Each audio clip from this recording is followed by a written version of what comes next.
la partie des questions-réponses, toujours avec Antonin Portal, Romain Canuti et Maxence Volpe. Est-ce qu'on en sait plus sur le type de blessure qu'a Gouiri, nous demande Toui. Et pour combien de temps, Romain? Je pense qu'il pourra être là à Monaco, même si Slim lui a posé la question hier au coach et il a botté en touche, mais c'était du rugby. Oh, il a quand même dit qu'il allait reprendre l'entraînement collectif mardi, donc ça laisse quand même le temps. Oui, normalement, ça devrait être là. En fait, il y a des examens demain. Ce qu'il dit De Zerbi concernant Gouiri, c'est en gros là où il s'est manqué avec Olbière. C'est-à-dire qu'il a fait jouer Olbière alors qu'il savait qu'il y avait un risque important de blessure et il s'est blessé. Là, Gouiri, techniquement, n'est pas blessé, mais il y avait un risque important qu'il se blesse si on l'alignait. Donc il a dit, tant qu'à faire, on l'a fait avec Olbière, on l'a fait avec Murillo, on ne va pas risquer quoi que ce soit. Donc pour ça, c'est...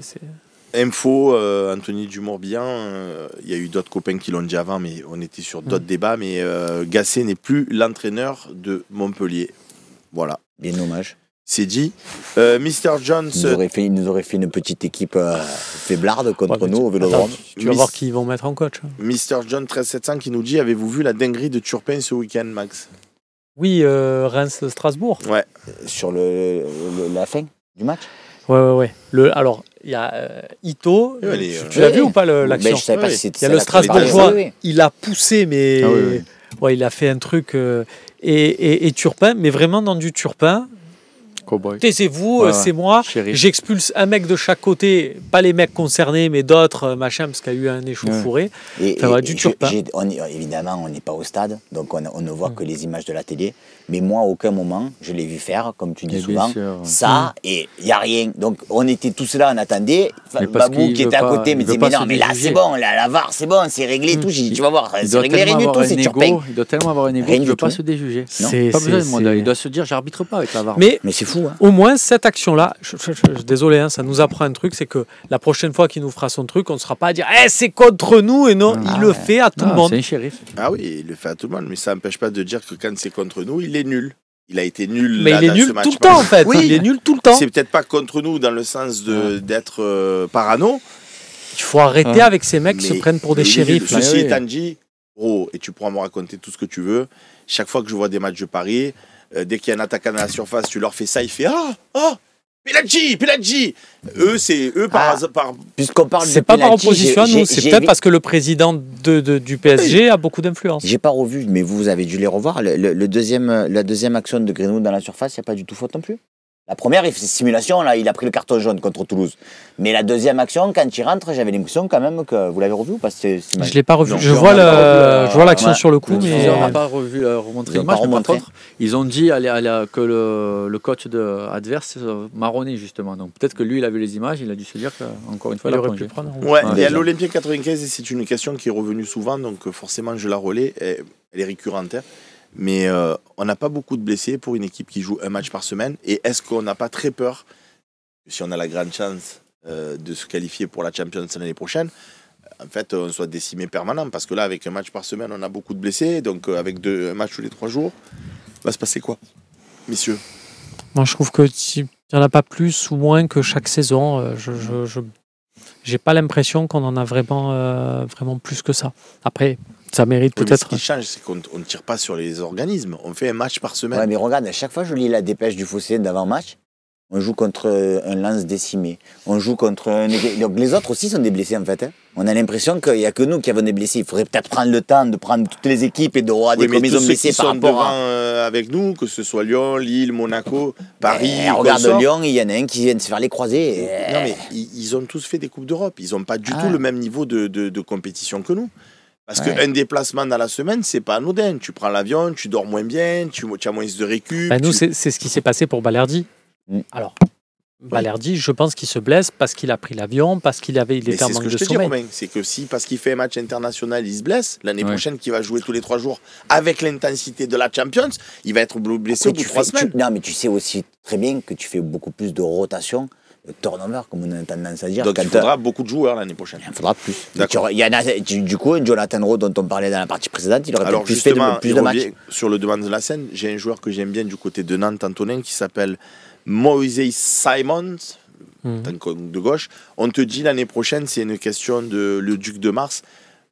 On perd Rowe, mais on prend Simon à la place de Nantes. Tu es content ou Oui, ou je pas? signe. Je suis content. Tu préfères? C'est toujours un joueur qui nous a fait chier contre nous. C'est un joueur qui Il fait est pas chier dans tout le le monde. club. Ouais, voilà, il n'est pas dans le club qu'il mérite. Je pense qu'il peut jouer largement au-dessus. Ah ouais, Alors, je prends. Vous préférez vous aussi Simon à Rowe? Ben oui, il connaît la Ligue 1. Je peux Ah ouais. Juste parce que justement je me suis intéressé au sujet. En fait, Simon, il a expliqué dans une interview qu'il a donnée au Nigeria. Donc du coup, il expliquait en totale liberté. Il était entre guillemets chez lui, machin, parce que c'est avec sa sélection. Il expliquait qu'il préférait être dans un petit club où c'était le titu tout le temps et qu'il joue tout. Et c'est vrai que c'est le mec de Nantes. Enfin, c'est par lui que tout passe. Qu'être dans un plus gros club où tu vas de temps en temps, tu vas être sur Alors, le banc et ça, compagnie. il ne le faut pas. Ah ouais, mais alors jamais quoi. Ouais, jamais, Non, mais si c'est ça déclare, est-ce que tu je suis allé, quand j'ai vu ça, je me suis dit, tu vois, je comprends pourquoi, c'est je change d'avis, instructif. Jean-Pierre Foucault. Merci. Nico Amskas, c'est parce que j'ai les dents blanches. Nico Amskas qui nous dit tu préfères un défenseur central niveau Ligue des Champions ou tu préfères un 9 niveau Ligue des Champions? Moi, il n'y a pas photo. Moi, je veux un défenseur. J'en ai marre de prendre des buts en carton. Là.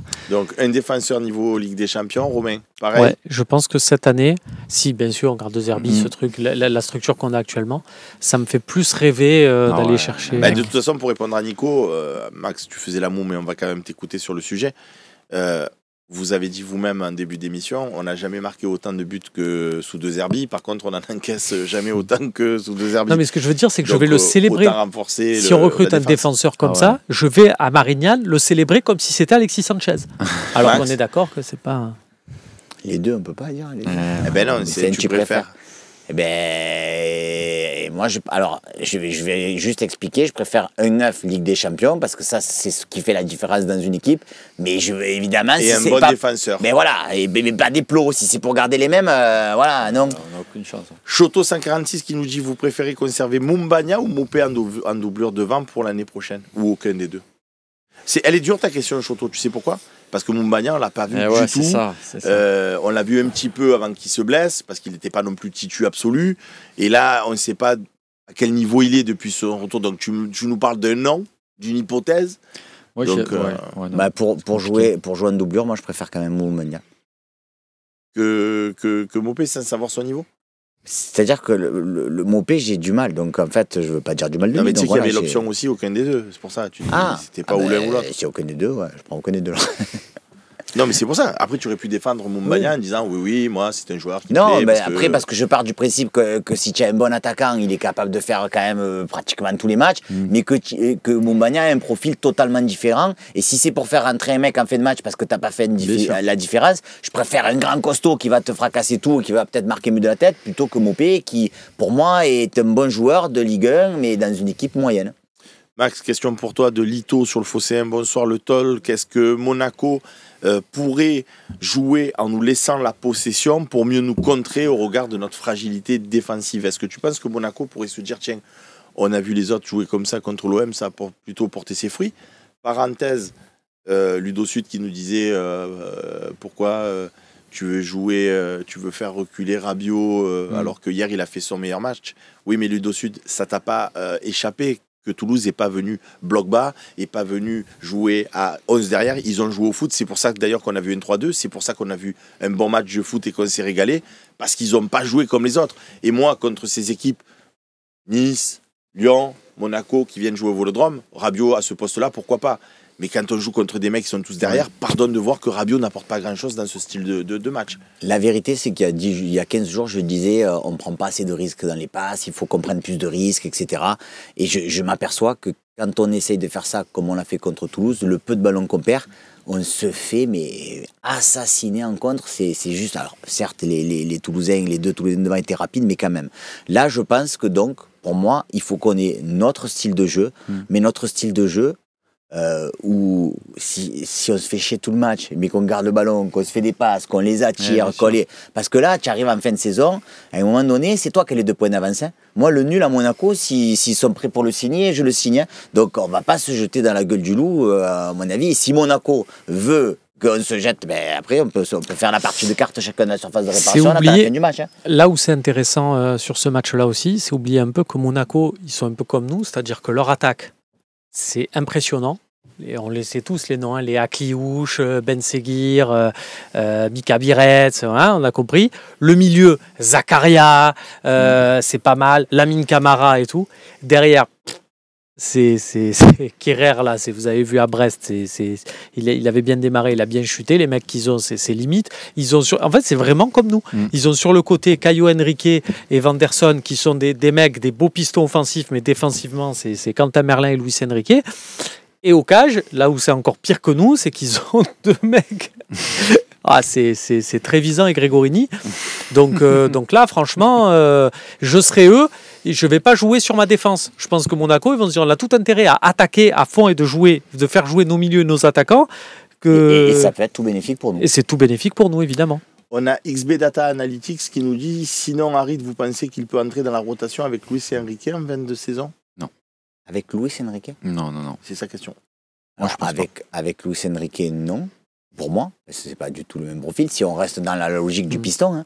Mais j'aimerais bien, oui, en plus, De Zerbi l'a cité. Donc, soit, encore une fois, il nous prend un peu pour des ânes, soit il peut jouer quelques minutes, de temps en temps, non? C'est pas possible. Il en a dit, Roberto De Zerbi, des trucs. Hein. Je me souviens que sur Koné, il avait dit c'est le meilleur jeune de Ligue 1. Moi, allez, dégage à Rennes. Mais alors, si vous voulez, je prends les paris avec vous. Mais juste une heure entrée, même 10 minutes. Moi, je pense que d'ici la fin de saison, une entrée 10 minutes. Il va rentrer. Non, même moi, je peux rentrer 10 minutes. Non, mais même plus. Je veux dire, mais au minimum, on va le revoir. J'en suis sûr. À part s'il se reblesse, évidemment. Hein. Max, je pense vraiment que quand un coach, peu importe le club, peu importe le coach, en conférence de presse, alors que tu n'as pas joué depuis 5 mois, même plus, il te cite en disant ouais lui j'aurais bien aimé le faire jouer, on n'est plus très loin de l'humiliation et je trouve qu'il a été là-dessus. Il n'a pas dit ça. Non, je peux pas écoute bien. Il a dit et Harit enfin il revient bien. Donc sous-entendu depuis le début je peux pas l'utiliser parce qu'il est blessé. On n'est pas très loin de l'humiliation quand on voit le truc, mais en même temps rappelle-toi les propos qu'il a tenus pour Eli Wahi. À chaque fois qu'il parlait de mon petit, ouais mais on a aussi Wahi machin et tout, allez fous-moi le camp. Zakodak qui nous dit est-ce que c'est pour vous, messieurs, une fin de saison passionnante ou stressante? C'est pas une tu préfères, donc moi les deux. Mais de toute façon, les deux. Enfin, Zakozak a sûrement vu le talk de lundi dernier avec Max qui dit on pense à nos familles, tout ça, c'est pas facile. Et moi qui vous parle tout le temps de dynamique, je l'ai dit à Max, je le dis sur le plateau parce que j'ai pas ma langue dans ma poche et que je me cache jamais. Je pense que même sur un malentendu, c'est-à-dire qu'on fait un match à la Liverpool à Monaco, que Liverpool a fait à Paris, c'est-à-dire qu'on subit, Rouli fait la parade, ils sont maladroits et que toi et Greenwood ils te marquent un coup franc ou peu importe ce que vous voulez et on gagne 1-0, je suis sûr, mais je suis convaincu parce que derrière il y a Montpellier, on enchaîne jusqu'à la fin de la saison, on est même capable de gagner la ligne. Pourquoi? Parce que d'un coup tu retrouves la confiance, donc c'est plus facile et t'enchaînes. Ce match à Monaco, si par chance tu le gagnes, pour moi t'es roue libre. T'es roue libre. Là où tu peux avoir de la confiance par rapport à la fin de saison, c'est que je suis désolé, par rapport à d'autres championnats où on s'est écroulé, tu as quand même des Roulis, tu as quand même des Hochberg, tu as quand même des Rabiot, tu as quand même, je parle des joueurs d'expérience, je cite même pas Greenwood, tu vois, parce que Balerdi quand il va rentrer. Balerdi quand il va rentrer en espérant qu'il rentre, mais bon, même voilà, moi je suis persuadé, je l'ai dit la semaine dernière, et les infos que j'ai eues derrière sont les mêmes. Je pense que Balerdi, il n'est pas out jusqu'à la fin de la saison d'après mes infos, mais on verra bien. Et tous ces joueurs-là, ils ont quand même Rongier, par exemple, aussi, Benasser, c'est quand même des joueurs d'expérience par rapport à d'autres équipes qui sont en concurrence avec nous. Il n'a pas l'air d'accord. Non, je suis d'accord avec toi, mais après, ça se joue à ces détails-là. Peut-être que ça va peser pour nous, mais je le souhaite en tout cas, c'est ce qu'on souhaite tous. Hein. Moi, je suis inquiet sur la défense, on en a parlé, mais on verra bien. Mais ça nous permet, quand on voit ces matchs aussi, de dire à tous les copains, et c'est pas je dis pas ça pour faire le donneur de leçons ou quoi que ce soit, mais tous les gens qui disent Balerdi ceci, Balerdi cela, Balerdi. Mais vous les voyez les matchs quand il est pas là quand même? Est-ce que vous arrivez maintenant à voir la différence? Et ne me dites pas que nous, on milite pour Balerdi. On dit juste que dans cette équipe actuelle de l'Olympique de Marseille, il y a une équipe avec Balerdi. Merci, tu as raison de le souligner. Et sans Balerdi, quand même. Après que certains disent, j'espère que l'année prochaine, il sera vendu et qu'on prendra Van Dijk ou qu'on prendra, je ne sais pas qui vous voulez, j'ai envoyé un homme pour envoyer un homme. Ça, c'est un autre débat. Mais cette année, avec l'effectif qu'on a, putain, mais si vous voyez pas qu'on a Balerdi ou pas Balerdi, surtout qu'on disait à chaque fois, il fait des boulettes, il en faisait de moins en moins. Et on voit quand il est pas là, les autres défenseurs, ils en font des boulettes aussi. Et on lui dit, du coup, vous les voyez les matchs quand Greenwood il démarre et les matchs où Greenwood il démarre pas, ou on lui dit pas? Pourquoi tu dis ça? Mais parce que je veux remettre une pièce dans la machine. On aurait gagné. Parce que je veux rentrer chez moi à 22h. Voilà pourquoi je fais ça. Ça, c'est ce que tu penses. On en a perdu des matchs avec Greenwood aussi. Mais je pense que c'était une erreur. Mais enfin, de toute façon, maintenant, c'est fait, on va pas revenir en arrière. Hein.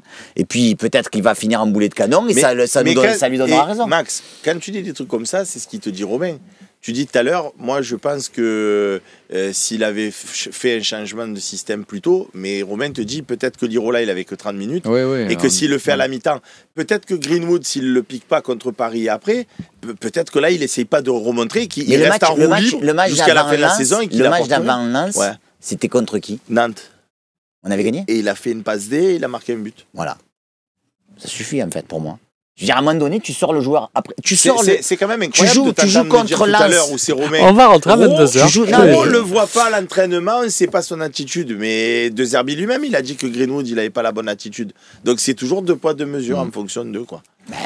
Non, mais il y a aussi le rapport du joueur avec le groupe. C'est vrai que ce qui s'est passé, là, ce que je vois sur Toulouse, et quand De Zerbi, dans l'avant-match, avait dit j'avais besoin de secouer un truc pour casser la dynamique. Alors on peut se dire il est malin de dire ça une fois que il est allé au frontal avec les joueurs et que ça n'a pas tourné comme il espérait. Mais bon, force est de constater qu'il a raison quand même parce qu'un Greenwood s'est réveillé aussi. Et pardon d'aller dans le sens de A7 93, mais tous les jours, et merci A7 93, merci de m'avoir placé ce truc que je voulais souligner et que j'ai pas fait. Il dit à 7,93, Seb, un contre-argument. Hier, on gagne aussi parce qu'il y a le retour de Murillo. Qu'est-ce qu'il est sous-côté Murillo et qu'est-ce qui fait du bien à cet Olympique de Marseille? Parce qu'il déséquilibre en permanence dans le fait de monter, de se projeter, de dédoubler avec Enrique sur ce côté droit. Parce que quand il n'était pas là, les Lirola, les Luis Felipe, les qui vous voulez, quand je jouais à sa place, ça monte pas autant que Murillo. Et Murillo, hier, peut-être qu'on gagne parce qu'il est aussi dans l'effectif. Après, les joueurs offensifs, et je disais pareil sur Aubameyang, hein, et en fait, tu te dis, c'est quand même con qu'on n'ait pas eu Aubameyang, et peut-être qu'ils n'auraient pas fait la même saison, mais tu vois, si tu as des joueurs qui sont capables de te planter, parce que là, il en a 18 buts, Greenwood, je crois, ou 17. Aubameyang, il en avait marqué combien au final, toute compétition confondue? Il était à 30. Voilà, à 40. À un moment donné, c'est énorme quand tu as des joueurs offensifs qui te font ça, forcément. C'est dommage. Murillo, franchement, quand tu as Balerdi, Murillo, déjà. Moi, après, tu me mets Cornelius, Kondogbia, qui tu veux. Déjà, quand tu as les deux dans la charnière centrale. Oui, ça change tout. T'imagines, un jour on fait un match, on se fait un match avec Kondogbia, Cornelius et Luis Felipe, qui n'a pas l'air non plus d'être un sprinter. Hein. Hey, non, mais c'est un chantier pour la saison prochaine. On a suffisamment dit du bien de Benatia, de Longoria, en disant putain, les mecs qui nous ont fait une équipe. Mais c'est un chantier. Mais là, la défense, ce qui fait de la peine, c'est que c'est un chantier, sauf qu'on dit tous, bon, on a cru comprendre que Balerdi allait peut-être quitter le club. Donc, tu as un chantier. Et le seul sur lequel tu as mis t'appuyer, donc c'est un gros chantier. Ouais. Non, là où tu es en position de force, c'est qu'il quitte le club par la grande porte. C'est-à-dire que là, c'est s'il y a un gros qui vient le chercher, tu diras merci monsieur Balerdi pour service rendu. Mais tu as tout à reconstruire du coup. Oui, mais ça me fait pas tant peur que ça. D'accord. Il y a XB Data Core Analytics qui nous pose une question intéressante et donc je vous la relais. Quelles équipes entre Strasbourg, Lyon, Monaco et Lille vous font le plus peur? Je rajoute Nice pour s'il y en a qui veulent le citer. Dans la lutte à la Ligue des Champions à cette fin de championnat. Oula, Max il a bossé. C'est le moment de sortir le papier. Strasbourg, ça va être. Attends, juste je dis ça, après je te laisse la parole. Strasbourg, finalement, ça va être compliqué parce qu'ils reçoivent Nice, ils vont à Monaco, ils vont recevoir Paris. Ils ont quand même encore sur les 6 matchs, 3 matchs où logiquement ils ne doivent pas faire le plein. Et par rapport à nous, c'est les seuls qui ont vraiment un goal average qui est négatif. Donc tu n'as que 3 points de plus, mais tu sais que il faudrait qu'ils en prennent 4 pour te doubler. Les autres, Nice, ils mettent plus un pied devant l'autre, donc pour moi, je ne les vois pas. Lille, c'est pareil, ils s'effondrent au fur et à mesure. Et j'ai un peu peur, malheureusement, Bon, Monaco, ils sont quand même là, c'est plus Lyon qui m'inquiète, mais en même temps, ils jouent la Coupe d'Europe, donc voilà. Donc au final, il est passé de la semaine dernière. Je vois pas comment on va faire. C'est mort à une semaine. Les gars, Lyon, ils sont nuls. Ils ont la Coupe d'Europe, ils ne doubleront pas. Lille, ils s'effondrent. Monaco, bon, ouais, mais bon. Ils sont malades. Tu as gagné contre Toulouse, alors qu'on était tous. Mais tu ne pensais pas, encore une fois, que Nice et Monaco, dans le même week-end, allaient perdre. Pardon. Voilà. On peut remettre si tu veux. Toi, tu dis que toutes les équipes elles perdent des points et tout ça. On prend les bandes, mais j'ai dit à tous ceux qui étaient pessimistes, je leur disais. Je vais finir sur l'analyse. C'est pas interdit que les autres y perdent, nous on gagne. Je vais finir sur l'analyse. Je pense que la 30e, où on reçoit Montpellier évidemment, et la 33e où on va au Havre, ça doit être 2 journées qui vont nous être positives. Je pense que la 31e, où on reçoit Brest, et la 32e où on va à Lille, ça va être 2 journées où j'ai mis attention, parce que Brest, entre guillemets, ça joue en ce moment. Et les 2 autres, j'ai mis des points d'interrogation. Voilà. Parce qu'aller à Monaco, on sait ce que c'est, on va être chez nous quand même. On gagne une année sur 2. Et la dernière à Rennes, bon, voilà. Plus même d'une année sur 2. Et l'année dernière, on a perdu. Donc moi, je crois à ce Chiquita. Oui, mais sauf que les 2 précédentes, on avait gagné. Donc c'est peut-être 2 victoires pour 2 défaites, attention. Non, mais parce que tu gagnes avec Tudor et tu gagnes avec Sampaoli. On va gagner avec De Zerbi aussi. Et je voulais dire à tous les gens qui disaient le talk de la semaine dernière, quand je disais c'est une possibilité que nous on gagne. Là, vous êtes tous pessimistes, on est tous éclatés au sol. Ah, mais soit on peut gagner, soit on peut faire nul, soit on peut perdre. Voilà, mais quand je leur disais Nice, chez eux, ils peuvent éventuellement, parce que nous, s'ils viennent nous faire chier, les Lens, les Reims, les Auxerre, ils peuvent faire chier les autres aussi. Ah oui. Et la fatalité, Monaco, ils ont perdu contre Brest, Nice, ils ont perdu, Lille, ils ont perdu contre Lyon, et toi, tu as eu la très bonne idée de gagner, et d'un coup, bim, allez, il y a encore des changements et des retournements de veste. Et si tu perds contre Monaco, que les autres y gagnent, ouais, de toute façon, cette année, on est éclaté au sol. Essayez de rester un peu juste serein. Par contre, juste en termes de dynamique, Max, moi, je trouve que par rapport à ce que tu m'as énoncé, Strasbourg, s'ils jouent Nice et Monaco rapidement, et que les autres sont sur une dynamique descendante, alors qu'eux, ils ont déjà ni pète le feu et compagnie, ça peut s'inverser. Strasbourg, ils ont pour eux, j'ai regardé le résumé, je ne me suis pas fait l'intégralité de Reims-Strasbourg, mais ils ont encore Petkovic dans les cages qui leur sort. Nakamura, il refait ta fameuse frappe. C'est Nakamura, il a une occasion, il a fait un super truc. Mais là, il a été contré par leur goal qui a été monstrueux. Oui. Meilleur que Roulis chez. Ils éliminent Nice, on est d'accord. Je pense. Nice, ils sont déjà loin, donc s'ils battent Nice. Si derrière ils battent Monaco alors que nous on fait nul contre Monaco. Mais oui, mais justement. Après, Seb, il m'a dit, quand on a fait le truc hier dans la voiture, il m'a dit, attends, mais moi, si on fait premier Paris, deuxième Strasbourg et troisième l'OM, je signe. À tous les jours. Là, si aujourd'hui, parce que finalement, s'ils gagnent Nice et Monaco... moi, si je suis dans les 3 premiers, mais moi, j'ai toujours dans ma vie, je le serai toute ma vie, pragmatique à mort. Si je suis deuxième, hormis les quelques millions du classement de Ligue 1, mais ça change quoi? Et le trophée des champions. Et le trophée des champions, mais à aujourd'hui, tu me dis... Avec une équipe en reconstruction, encore une fois. L'année prochaine, on ferait la même saison avec des Herbis, où on a été second toute la saison, mais tu as une saison de plus de vécu, etc. Mais là, on était en reconstruction. Si on finit 3e, franchement, moi, je me dirais, ça va, c'est correct. Et après, Romain, j'espère que Paris va vouloir vraiment être vaincu jusqu'à la fin de saison. Parce que Strasbourg, ils vont recevoir Paris aussi. Donc, ça leur fait quand même un 3e match difficile. Sais-tu que la dernière équipe qui avait une grosse série d'invincibilité en France, c'était Nantes. Et elle a perdu à Paris. Strasbourg. À Strasbourg.